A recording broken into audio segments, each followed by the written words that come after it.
మీరు డబ్బుల కోసం ఏది వాడితే అది ఎట్లా వాడితే అట్లా చేస్తే బాగుండదు. హిందూ సమాజం అనేది ఊరుకోదు. చూసుకుంటే కృతి సనన్ ఒక అడ్వర్టైజ్మెంట్ తీసింది రాఖీకి సంబంధించి. ఆమె వేసుకున్న దుస్తుల మీద, తర్వాత పక్కనే కుక్క ఉంటే ఆ కుక్క కూడా రాఖీ కట్టడం, అంటే ఏ రకంగా అనిపిస్తుంది మీకు ఆ యాడ్ చూస్తుంటే? చెప్పాలంటే కృతి సనన్ గారు ఫస్ట్ మీ మమ్మీ డాడీ దగ్గరకు వెళ్ళి అసలు రాఖీ పండుగ అంటే ఏంది, అన్నదమ్ముళ్ళు ఎట్లా ఉంటారో తెలుసుకో. అసలు మీ ఒక యాడ్ చేసేటప్పుడు అసలు ఇది సాంప్రదాయానికి సంబంధించింది, ఇది హిందూ సమాజానికి సంబంధించింది అని నీకు తెలియదా? మీరు ఇంతగానో మీరు దాకా ఇట్లా తెలుపుకొని ముందర పోయి ఏడు వరకు ఇట్లా బట్టలు వేసుకొని ఒక తమ్మునికి ఏ ఏ అక్కైనా ఏ తమ్ముడు ఏ చెల్లెలైనా రాఖీ కడతదా? అసలు పద్ధతి పాడు ఉన్నదా? మళ్ళా పక్కనే కుక్కను పెట్టి ఉరిలిపిస్తుర్రు. అసలు ఇది కరెక్ట్ కాదు. ఇంకొకటి ఏంటంటే అసలు టోటల్ రాఖీ పండుగనే అవమానించిన కృతి సనన్, నేను నిజం చెప్తున్నా. అసలు ఈమె అసలు సాంప్రదాయం అంటే ఏందో తెలుసా? ఈమె అసలు ఏం దమ్మనవు, నీ వేషం ఏంది, నీ కథ ఏంది? అసలు అన్న చెల్లెళ్ళ పండుగ అంటే ఏంది తెలుసా నీకు? అంటే చాలా మంది దెబ్బతీసినట్టు ఇది. అంటే చాలా మంది ఏమంటారు, వాళ్ళు ఆ స్టేజ్ లో ఉన్నారు కాబట్టి వాళ్ళు ఆ ఫ్యాషన్ ని ఫ్యాషన్ గా వేసుకున్నారు అని అంటున్నారు. అమ్మా అట్లా ఇగో ఫ్యాషన్ చేసుకోవచ్చండి, తప్పేం లేదు. ఫ్యాషన్ చేసుకోండి, మీకు నచ్చినట్టు జీవించండి. కానీ రాఖీ పండుగ అనేది అన్న చెల్లి అక్క తమ్ముడు పండుగ.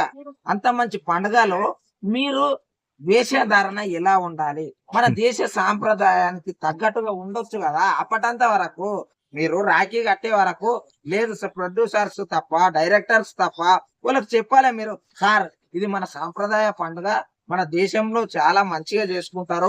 ఏ బయట దేశం నుంచి వచ్చిన స్త్రీని కూడా మన దేశంలో ప్రతి ఒక్కరు ఒక అమ్మలాగా, ఒక అక్కలాగా, ఒక చెల్లిలాగా, ఒక తొడవుట్టిన అక్కలాగా చూసుకుంటారు. అలాంటి సాంప్రదాయాన్ని తీసుకొని వెళ్ళి మీరు ఇలాంటి వేషధారణ ఉండడం మాత్రం కరెక్ట్ కాదండి. దయచేసి ఈ యాడ్ని డిలీట్ చేసి కొత్త యాడ్ చేసి డబ్బులు ఇస్తే ఏమైనా చేస్తారా బ్రో? ఇక అన్నదమ్ముల బంధం గానీ, అమ్మ కొడుకుల బంధం గానీ యాడ్స్ కోసం ఏమైనా చేస్తారండి. నిజంగా అట్లనే అయిపోయింది. మీరు నిజం చెప్పాలంటే ఇక అట్లనే అయిపోయింది. ఇగో ఏమిటి అంటే అన్న చెల్లెళ్ళ బంధం అనేది ఎట్లా చేసి పెట్టిరు. ఆ వీడియో చూస్తే అరే రాఖీ కడతా ఉంటే అసలు ఎట్లా కడతారు తెలుసా? రాఖీ ఊర్లల్లా పూజ గది అక్కడ అన్నని తమ్ముని వాళ్ళని కూకున పెట్టి ఆ కుంకుమ తీసుకొని నుదుటాన పెట్టిన తర్వాత వాళ్ళకి ఇట్లా రాఖీ కట్టి స్వీట్ తినబెట్టి వాళ్ళ ఆశీర్వాదాలు తీసుకుంటారు. వీళ్ళు వాళ్ళ ఆశీర్వాదాలు తీసుకుంటారు.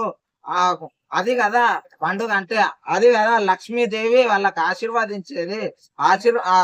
ఈ పండుగని ఈమె ఇట్లా యాడ్ చేయడం వల్ల ప్రతి ఒక్కరు ఎట్లా పడితే అట్లనే చేసుకుంటారండి.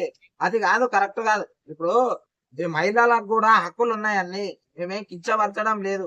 కాకపోతే మీరు చేసే పని ఇప్పుడు మన సాంప్రదాయాన్ని మీరు ఎలా పాటించాలనేది మీరు మీ అమ్మ నాన్నలని గాని మీ నాయనమ్మలను గాని అడిగి తెలుసుకోండి.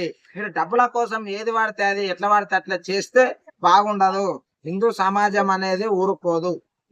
మరి ఇప్పుడు అనసూయ గురించి మాట్లాడితే మొగుడు వస్తే అసలు తాలిబొట్టు ఎందుకు వేయాలి, బొట్టు ఎందుకు పెట్టొద్దు అని చెప్పి అడుగుతున్నాను.